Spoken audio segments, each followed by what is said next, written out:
بسم اللہ الرحمن الرحیم وبہ نستعین انہ خیر ناصر ومعین وصلی اللہ علی محمد واہل بیتہ الطیبین الطاہرین۔ کیفیت الوضوء۔ یجب فی الوضوء غسل الوجہ ما بین قصاص الشعر والذقن طولا وما بین الابہام والوسطى عرضا، والمشہور عدم جواز النقص، ثم غسل الیدین بتقدیم الیمنی من المرفق الى اطراف الاصابع بدون نقص، ثم مسح مقدم الرأس بمقدار المسمى، ثم مسح الرجلین الى الكعبین كذلك مع مسح الیمنی بالیمنی وتقدیمها والیسرى بالیسرى، ويجوز فيه النقص ويلزم كونه بنداوة الوضوء۔ الحمدللہ، پروردگار عالم کے فضل و کرم سے ہماری گفتگو دروس تمہیدیہ فی الفقہ الاستدلالی میں کتاب الطہارت میں ہے، اور آج سے انشاءاللہ وضو کے باب کا آغاز کرتے ہیں۔ باب وضو میں سب سے پہلے کیفیت وضو کو بیان کرتے ہیں، اس کے بعد انشاءاللہ شرائط وضو کے بارے میں بھی بحث ہوگی، موجبات وضو کے بارے میں بھی بحث ہوگی، کہ انشاءاللہ مختلف مباحث وضو کے باب میں ذکر کریں گے۔ سب سے پہلے مسئلہ جو یہاں پر مصنف دام ظلہ العالی بیان فرماتے ہیں وہ ہے کیفیت وضو۔ وضو کس طریقے سے کیا جائے؟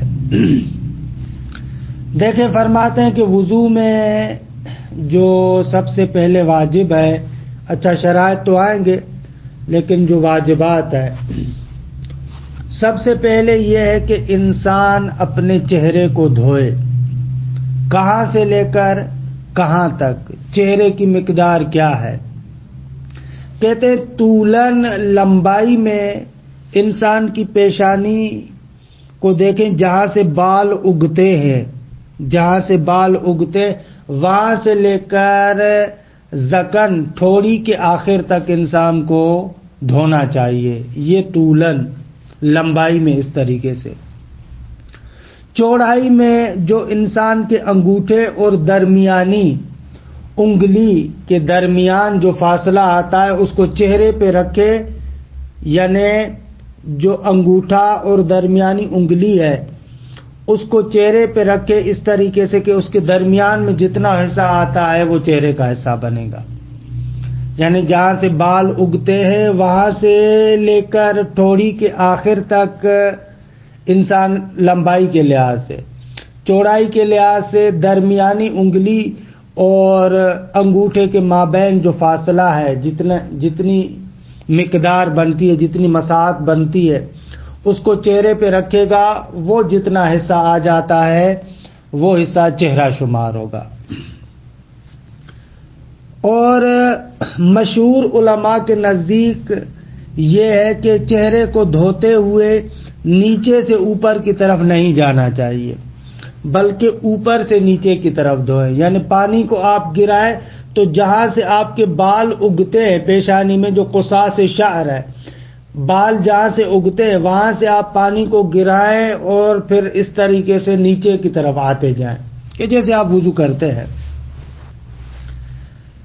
اس کے بعد چہرے کے بعد آپ دائیں ہاتھ کو یعنی سیدھے ہاتھ کو پہلے دھوئیں گے، کہ اس میں بھی نقص اور برعکس کرنا جائز نہیں ہے، یعنی آپ پانی کو مرفق سے گرائیں گے اور نیچے کی طرف لے کر آئیں گے۔ اس کے بعد پھر الٹے ہاتھ کو آپ اسی طریقے سے دھوئیں گے. اس کے بعد پھر سر کا مس ہے، جو انسان کے سر کا اگلا حصہ ہے اس پر انسان مس کرے گا. اور اس کے بعد سیدھے ہاتھ سے سیدھے پاؤں کا مس اور الٹے ہاتھ سے الٹے پاؤں کا مس کرنا پڑے گا. یہ تقریباً وضو کا طریقہ ہے کہ جو ہم عام طور پر جانتے بھی ہیں کہ اور اس میں کوئی مشکل سی بات بھی نہیں ہے. دیکھ لیں عبارت کو، پھر دلائل کی طرف آتے ہیں. یجب فی الوضوء غسل الوجہ، وضو کے اندر واجب ہے چہرے کا دھونا. کہاں سے کہاں تک؟ ما بین قصاص شعر والذکن طولا، زال پر فتح بھی ہے اور زال پر کسرہ بھی ہے، دونوں طریقے سے ہے. ذکن اور ذکن دونوں ہے. قصاص شعر اور ذکن کے درمیان والا حصہ، طولن لمبائی میں، جہاں سے بال اگتے ہیں اور ٹھوڑی کے ٹھوڑی تک. وما بین الابہام والوسطی اردن، اور چوڑائی کے اعتبار سے انگوٹھے اور درمیانی انگلی کے مابین کی جو مسافت بنتی ہے وہ چہرے پہ گھمائے وہ حصہ. والمشہور عدم جواز النقص، مشہور یہ ہے کہ نقص یعنی الٹا وارونہ کرنا جائز نہیں ہے. نیچے سے اوپر کی طرف آپ نہیں دھو سکتے بلکہ اوپر سے نیچے کی طرف دھونا ہے. ثم غسل الیدین، اور اس کے بعد دونوں ہاتھوں کو دھونا ہے.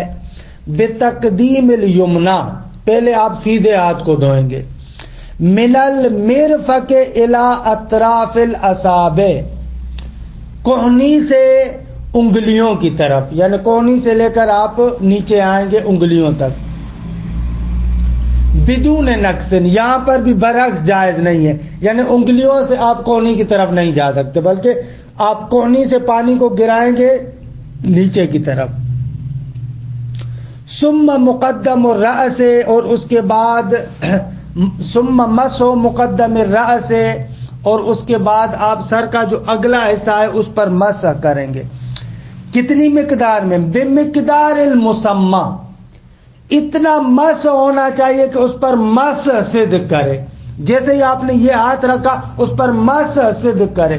ضروری نہیں ہے کہ پورے سر کا، اگلے پورے حصے کا، نہ نہ نہ، مسمى بمقدار المسمى، یعنی جس پر مسح کا نام صدق کرے. ثم مسح الرجلین، اور اس کے بعد دونوں پاؤں کا مسح کرنا ہے.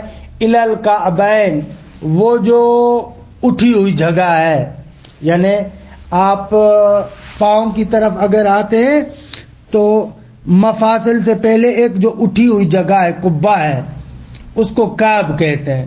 ان کعبین تک آپ کو مسح کرنا ہے. کذالک، اس طریقے سے. ثم مسح مقدم الرأس بمقدار المسمى ثم مسح الرجلین الی الکعبین کذالک، تو اس پر مسح سے ذکر کرے. پورے پاؤں کا ضروری نہیں ہے بلکہ یہی کہ اس پر مسح کا نام آئے، کعبین تک آپ اس کو لے کر آئیں، یہی کافی ہے. مسح الیمنا بالیمنا، سیدھے پاؤں کا سیدھے ہاتھ سے، وتقدیمھا، اور اس کو آپ پہلے کریں گے. والیسرا بالیسرا، اور اس کے بعد آپ الٹے پاؤں کو مسح کریں گے الٹے ہاتھ سے. ویجوز فیہ النقص، البتہ اس میں نقص برعکس کرنا جائز ہے، یعنی قبتین سے آپ نیچے انگلیوں کی طرف جائیں، یہ کر سکتے ہیں. یعنی یہاں پر ضروری نہیں ہے کہ حتماً انگلیوں سے آپ کعبین کی طرف آئیں، نہ، بلکہ برعکس بھی کر سکتے ہیں. البتہ وَيَلْزَمُ كَوْنُهُ بِالنَّدَاوَةِ الْوُضُوء، یہ جو مسح آپ کر رہے ہیں اسی وضو کی رطوبت سے ہونا چاہیے. جو آپ نے وضو کیا نا وہی پانی والی رطوبت ہو، پھر اس کو دوبارہ گیلا نہیں کر سکتے آپ، اسی رطوبت سے آپ کو وضو کرنا ہے. یہ تقریباً مسائل ہیں، کیونکہ میں بھی جلدی میں اس لیے گزرا ہوں کہ وضو کے یہ مسائل تو ہم لوگ جانتے ہی ہیں. اچھا، آ جاتے ہیں اب دلائل کی طرف. اگر آپ نے توجہ کی ہو تو ہم نے جو کیفیت وضو کو بیان کیا اس میں 2 غسل ہے اور 2 مسح ہے. دو چیزوں کو دھونا ہے اور دو چیزوں پر مسح کرنا ہے. چہرے کو اور ہاتھوں کو یعنی بازوؤں کو دھونا ہے اور سر اور پاؤں کا مسح کرنا ہے. پس وضو مرکب ہے من غسلین و مسحین، دو غسل اور دو مسح. دلیل کیا ہے؟ فرماتے ہیں کہ دلیل قرآن مجید کی آیت ہے. سورہ مائدہ کی 6 نمبر آیت میں جو آپ پڑھتے ہیں یا ایھا الذین آمنوا اذا قمتم الی الصلاۃ، اے ایمان والو جب تم لوگ نماز کا ارادہ کرو، فاغسلوا وجوہکم وایدیکم، تو دھو اپنے چہروں کو اور اپنے ہاتھوں کو. ہاتھ کی مقدار کیا ہونی چاہیے؟ الی المرافق، کونیوں تک، یعنی ہاتھ کی مقدار دھونے کی کونیوں تک ہے. وَامْسَحُوا بِرُؤُوسِكُمْ، اور مسح کرو اپنے سروں کا، وَأَرْجُلَكُمْ، اور اپنے پاؤں کا، إِلَى الْكَعْبَيْنِ، اس کعب تک، وہ جو اٹھی ہوئی جگہ ہے. اچھا یہاں پر ارجلکم، بعض حضرات کہتے ہیں جیسے برادران اہل سنت ہیں وہ کہتے ہیں وَأَرْجُلَكُمْ کا عطف ہو رہا ہے وجوہکم پر، اس اعتبار سے پاؤں کو بھی دھونا ضروری ہوگا.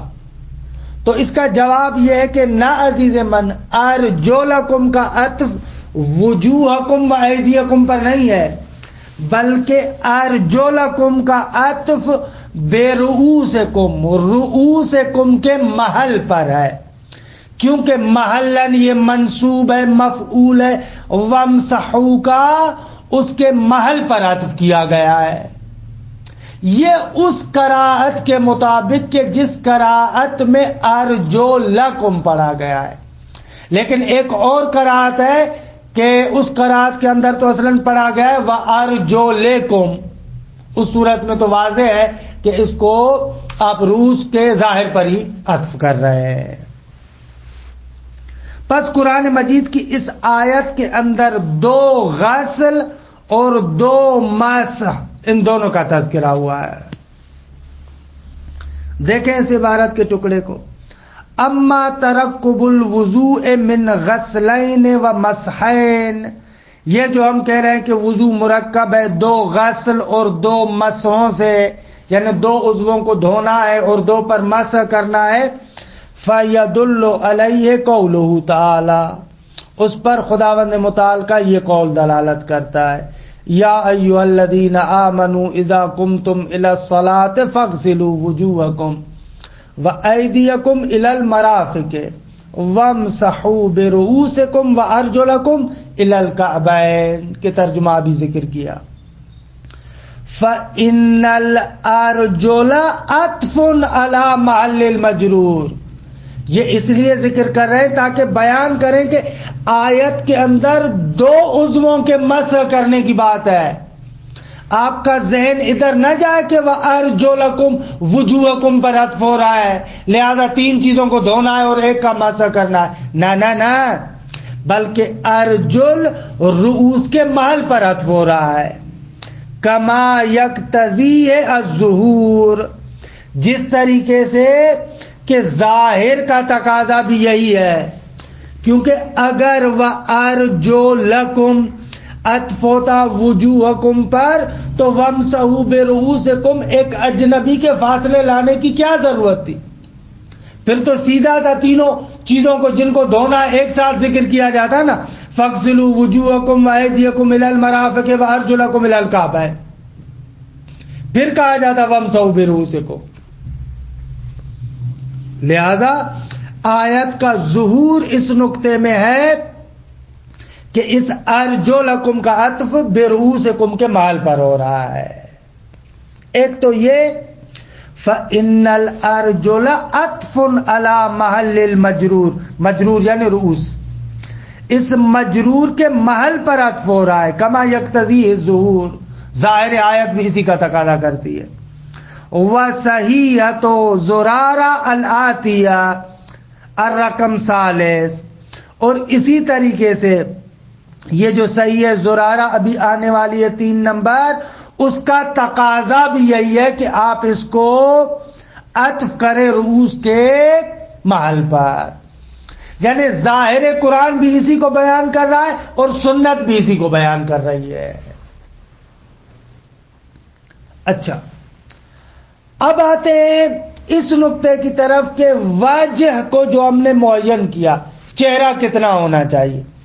ہم نے کہا کہ طولن قصاص شعر سے آخر ذقن تک ہو اور ارزن ما بین الابہام والوسطی ہونا چاہیے۔ خوب بھائی، اس کی کیا دلیل ہے؟ فرماتے ہیں اس کے لیے دلیل روایت ہے، صحیح ہے، زرارہ ہے۔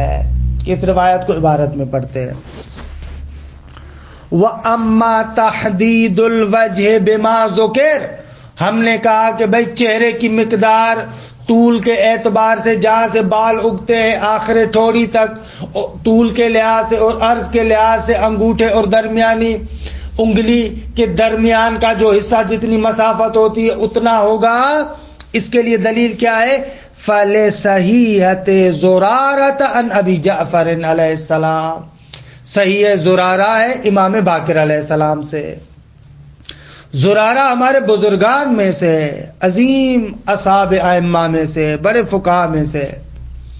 زرارہ فرماتے اخبرنی ان حد الوجہ الذي ينبغي ان يوضع الذي قال الله عز وجل، زرارہ کہتے ہیں میں نے مولا کی خدمت میں عرض کیا کہ مولا آپ مجھے بتائیں چہرے کے بارے میں کہ جس کے بارے میں خداوند متعال نے کہا ہے کہ وضو میں دھونا ضروری ہے، اس چہرے کی مقدار کیا ہے؟ فقال الوجہ الذی قال اللہ وامر اللہ عز وجل بغسلہ، مولا نے فرمایا وہ چہرہ کہ پروردگار عالم نے جو کہا ہے اور امر کیا ہے کہ اس کو وضو میں دھونا ضروری ہے، الذی لا ينبغی لأحد ان یزید علیہ ولا ان ینقص، کسی کے لیے سزاوار نہیں ہے کہ اس مقدار سے اس کو بڑھائے یا اس مقدار سے اس کو کم کرے۔ دیکھیں بڑھانے سے مراد یہ ہے کہ اس کو اس عنوان سے بڑھائے کہ خداوند متعال نے اس سے زیادہ کا حکم دیا ہے۔ یہ مسئلہ تھوڑا سا سمجھیں روایت کو بھی، کیونکہ ہمارے جتنے بھی بزرگان ہیں وہ رسالہ عملیہ کے اندر یہ لکھتے ہیں کہ جو مقدار وضو کی بتائی جاتی ہے نا اس سے تھوڑا سا زیادہ کر لیں تاکہ آپ کو یقین ہو جائے۔ حالانکہ یہاں پر روایت کیا کہہ رہی ہے؟ کہہ رہی ہے کہ اس سے بڑھانا جائز نہیں ہے۔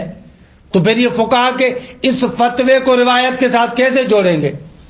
تو اس کا جواب یہ ہے، فقہا جو کہتے ہیں جو مقدار ہم چہرے کے دھونے کی وضو میں بتاتے ہیں اور کہتے ہیں کہ احتیاطاً اس سے تھوڑا سا زیادہ کرے، وہ مقدمہ علمی کے عنوان سے ہے تاکہ آپ کو یقین ہو جائے جو مقدار آپ کو دھونی ہے وہ آپ نے دھو لی۔ اس سے زیادہ والی مقدار کو آپ اس نیت سے نہیں دھوتے کہ اس زیادہ کے دھونے کا بھی خداوند متعال نے حکم دیا ہے، نہ، بلکہ خداوند متعال نے اور شریعت نے اسی مقدار کا حکم دیا ہے کہ جو روایات میں بیان ہوئی ہے، لیکن اس سے زیادہ کو دھوتے ہیں تاکہ حد اقل وہ مقدار قطعاً دھل جائے۔ اور روایت جو کہہ رہی ہے کہ اس سے زیادہ کا یعنی وہ مقدار کے جو وجہ کی امام بتا رہے ہیں اور کہتے ہیں کہ اس سے زیادہ نہیں کرنا چاہیے، یعنی اس کے زیادہ کے شرعیت کا عقیدہ نہیں رکھنا چاہیے، یہ عقیدہ نہیں رکھنا چاہیے کہ اس سے زیادہ دھونا خداوند متعال نے واجب قرار دیا ہوا ہے۔ یہ نقطہ سمجھیے گا، نہایت دقیق اور عمیق نقطہ ہے۔ بغسلہ الذی لا ينبغی لأحد ان یزید علیہ، کہ وہ مقدار کے سزاوار نہیں ہے کسی کے لیے کہ بھی اس سے بڑھائے یعنی اس سے زیادہ کی شرعیت کا عقیدہ رکھے، ولا ینقص منہ، اور نہ ہی اس سے کم کرے۔ ان زاد علیہ لم یوجر، اگر اس مقدار سے زیادہ کو دھوئے گا تو اس پر کوئی اجر نہیں ہے۔ وَإِن نَقَصَ مِنْهُ أَثِمَ، اگر اس سے کم کرے گا تو گناہگار ہوگا، یعنی وضو باطل ہو جائے گا۔ وہ مقدار کیا ہے؟ امام فرماتے الوجہ الذی قال اللہ، یہ ہے الوجہ الذی قال اللہ ما دارت علیہ الوسطی والابہام من قصاص شعر الرأس الی الذقن، یہ وہ مقدار ہے کہ جس کو گھیر لیتی ہے درمیانی انگلی اور انگوٹھا سر کے بالوں کے اگنے سے لے کر ٹھوڑی کے آخر تک، ٹھوڑی تک۔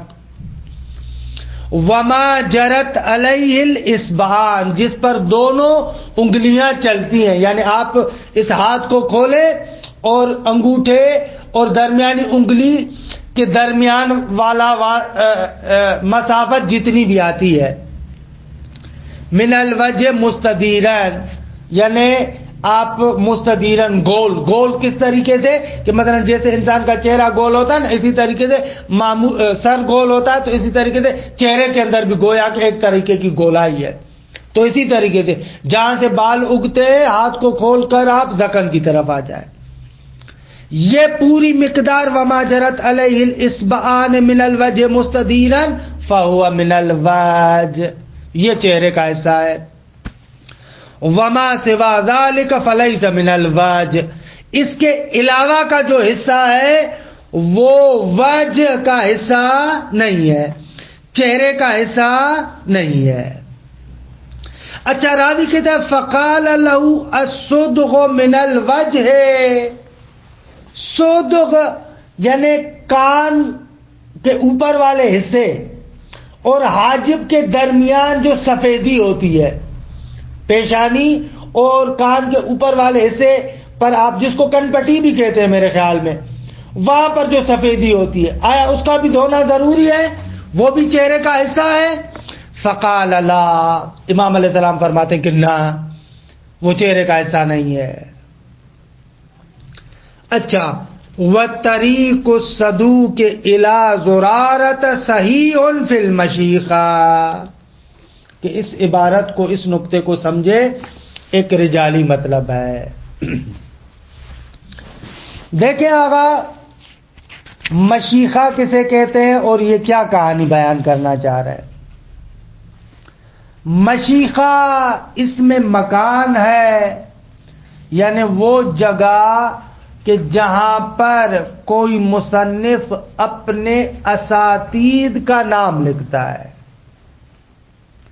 دیکھیں آپ شیخ صدوق رحمت اللہ علیہ اور مرحوم شیخ توسی کی کتاب، شیخ توسی کی کتاب التہذیب اور استبصار، اور مرحوم شیخ صدوق کی کتاب من لا یحذرہ الفقیہ، کہ اختصار کے ساتھ اس کو فقیہ بھی کہتے ہیں، پورا نام نہیں لیتے، من لا یحذرہ الفقیہ کو اختصاراً فقیہ بھی کہتے ہیں، اس کو تہذیب و استبصار۔ ان کتابوں کے اندر جو ان دونوں بزرگوں کے روایت نقل کرنے کا طریقہ ہے،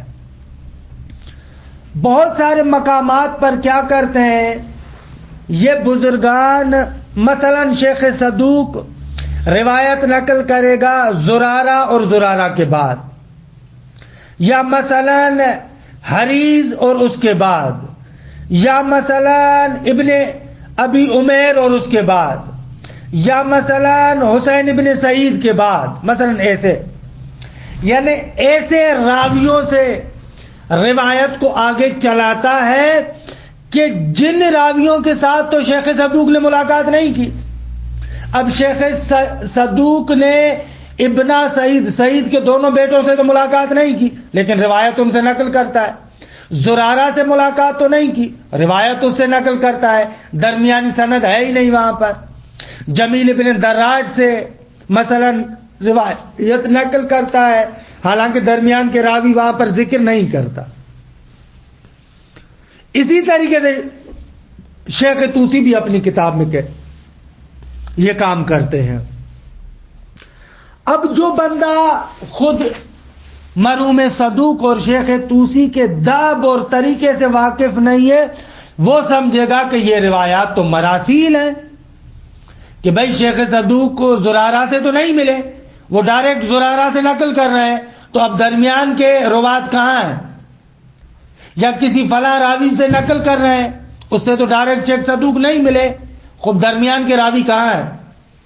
نیا بندہ ہوگا تو وہ سمجھے گا کہ شاید یہ مراسیل ہے، مرسل ہے، درمیان سے کٹی ہوئی ہے، لیکن جو وارد انسان ہے اس کو پتا ہے کہ شیخ صدوق کیا کرتے ہیں، حالانکہ کچھ مسالے اور کچھ علل و اسباب کی بنا پر، کہ ان علل و اسباب کو ہم یہاں پر ذکر نہیں کرتے۔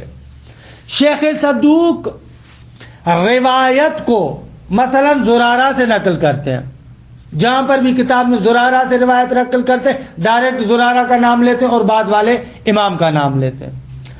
درمیانی سند کو وہ کتاب کی ہر روایت کی جگہ پر نقل نہیں کرتے، بلکہ اس کو کتاب کے آخر میں ایک رسالے کی شکل میں مشیخے کے نام سے ذکر کیا ہے۔ وہ مشیخہ وہ ہے کہ جس مشیخے کے اندر شیخ صدوق ان روات کی طرف جو شیخ صدوق کا طریق ہے اس کو ذکر کرتا ہے۔ دیکھیں، شیخ صدوق کہتے ہیں کہ جب بھی میں زرارہ سے روایت نقل کرتا ہوں، مشیخے کے اندر کہتے ہیں جب بھی میں زرارہ سے روایت نقل کرتا ہوں تو زرارہ کی طرف طریق میرا یہ ہوتا ہے، وہاں پر اپنے اساتید کے سلسلے سند کو ذکر کرتے ہیں، میں نے اپنے استاد سے، اس نے اپنے استاد سے، اس نے اپنے استاد سے، مثلا اس نے زرارہ سے نقل کیا، تو اسے کہا جاتا ہے مشیخہ۔ شیخ صدوق بھی اسی طریقے سے کرتے ہیں اور شیخ طوسی بھی اسی طریقے سے کرتے ہیں۔ البتہ یہ چیز آپ کو اصول کافی میں نہیں ملے گی، اصول کافی میں معمولاً وہ پوری اسناد لکھتے ہیں، لیکن شیخ صدوق اور شیخ طوسی معمولاً روایات میں کیا کرتے ہیں، اس راوی سے نقل کرتے ہیں، پھر اس راوی کی طرف جو ان کا طریق ہوتا ہے، جس سند کے ذریعے سے اس راوی تک وہ پہنچتے ہیں، اس کو کتاب کے آخر میں مشیخے کی شکل میں ذکر کرتے ہیں۔ یہ ہے مشیخے کی کہانی۔ مثلا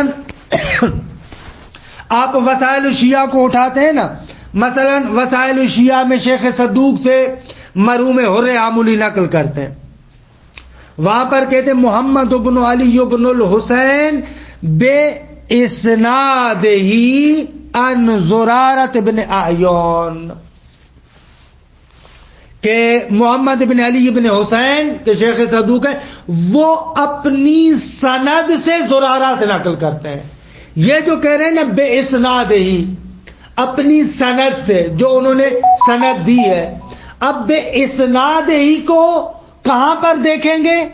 اگر آپ جا کر ڈائریکٹ فقیہ کے اندر دیکھیں گے، وہاں پر آپ کو نظر آئے گا کہ وہ وہاں پر بھی زرارہ سے نقل کر رہے ہیں، سند تو ہے ہی نہیں۔ پھر سند کو کہاں چیک کرنا ہے؟ کہتے ہیں سند کو چیک کرنے کے لیے آپ کو اس کے مشیخے کی طرف رجوع کرنا پڑے گا۔ مشیخہ فقیہ کے آخر میں رسالے کی شکل میں ہے۔ یہ ہے اس مشیخے کی کہانی۔ اور شیخ طوسی نے بھی اپنی کتابوں کے آخر میں مشیخے کو ذکر کیا ہے، اور شیخ طوسی کے جو طرق ہیں ان کو اس مشیخے کے علاوہ فہرست کے اندر بھی ذکر کیا ہے۔ شیخ طوسی کی کتاب ہے نا الفہرست، اس الفہرست کے اندر بھی شیخ طوسی اپنے وہ طرق اور طریق نقل کرتا ہے۔ ان کو اصطلاحاً کہا جاتا ہے طرق یا طریق۔ شیخ صدوق کا زرارہ کی طرف طریق، شیخ طوسی کا زرارہ کی طرف طریق، فلاں کا فلاں کی طرف طریق۔ اب یہ جو طریق ہے معمولاً فہرست میں ذکر ہوتے ہیں یا مشیخے میں ذکر ہوتے ہیں۔ تو اب یہاں پر یہ جو مصنف ذکر کر رہے ہیں وَطَرِيقُ الصَّدُوقِ إِلَى زُرَارَةَ صَحِيحٌ فِي الْمَشِيخَةِ، اور آغا شیخ صدوق جو زرارہ سے یہ روایت نقل کرتے ہیں، تو شیخ صدوق کا جو طریق ہے زرارہ کی طرف، اور انہوں نے مشیخے میں ذکر کیا ہے، اس کتاب کے آخر میں جو رسالہ ہے وہاں پر اپنا طریق ذکر کیا ہے، وہ طریق بھی صحیح ہے۔ کیونکہ بعض طرق ایسے ہیں جو صحیح نہیں ہوتے، بعض روات کی طرف جو شیخ صدوق کا طریق ہے مثلا وہ صحیح نہیں ہے، کیونکہ اس کے درمیان کچھ راوی ایسے ہیں جو ضعیف ہیں یا ان کی توثیق نہیں ہوتی، تو اسے کہا جاتا ہے کہ فلاں طریق صحیح نہیں ہے۔ لیکن بعض طرق ایسے ہوتے ہیں جو صحیح طرق ہیں، مثلا جیسے زرارہ کی طرف جو شیخ صدوق کا طریق ہے کہتے ہیں کہ وہ صحیح طریق ہے، معتبر طریق ہے، لہذا یہ روایت کیا ہو جائے گی؟ معتبر ہو جائے گی۔ البتہ اس کے علاوہ اسی روایت کو اگر آپ اس شیخ صدوق کے فقیہ والے حصے کو اگر چھوڑ بھی دیں تو یہی روایت خود کلینی کے طریق سے بھی ہمارے پاس وارد ہوئی ہے کہ جو صحیح ہے، لہذا یہ مسئلہ نہیں ہے۔ خوب انشاءاللہ بقایا بس کل ذکر کریں گے۔ وصلی اللہ علی محمد و اہل بیتہ۔